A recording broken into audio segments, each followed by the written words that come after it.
এই অমাবস্যায় আমরা যে কোনো সমস্যার থেকে বেরিয়ে আসতে পারি, কিন্তু সেটা কি আমাকে চাইতেই হবে। আমি যদি না চাই তাহলে কিন্তু আমার হবে না। হ্যাঁ, এই যে কৌশী অমাবস্যা, এই কৌশী ছিলেন মা দুর্গা বলুন, কালী বলুন, যাই হোক, উনি কিন্তু নিঃশম্ভু শম্ভুকে বধ করেছিলেন। নিঃশম্ভু শম্ভুকে বধ করেছিলেন। আবার সেই কথাটাই চলে আসছে, সেই বধে আবার সেই অসুরকে খতম করার কথা, খতম করেছিল। এটা ইচ্ছা করে আপনি ধরলেন। সেই কারণে এই কৌশী অমাবস্যায় কিন্তু তোমার বামদেব সে কিন্তু সিদ্ধি লাভ করেছিলেন।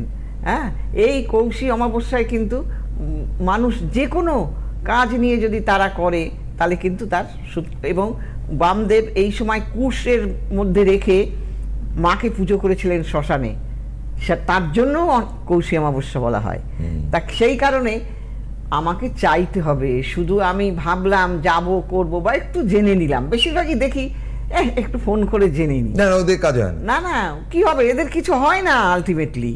শুনুন, সব সময় না আমাকে মনের মধ্যে একটা রাখতে হবে যে আমাকে এগিয়ে যেতেই হবে এনিহাউ, তাতে লোকে যা খুশি বলতে পারে, কিচ্ছু আসে যায় না।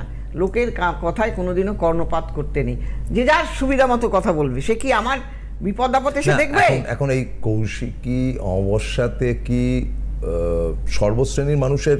হ্যাঁ, সর্বশ্রেণীর মানুষ। আর এটা কেন ওয়ান অফ দ্য বেস্ট বলে? এটা দুটো প্রশ্নই রাখলাম। প্রথমে সর্বশ্রেণীর মানুষ, এই কারণে, এই যে কারণগুলো বললাম আমি, সেই কারণে।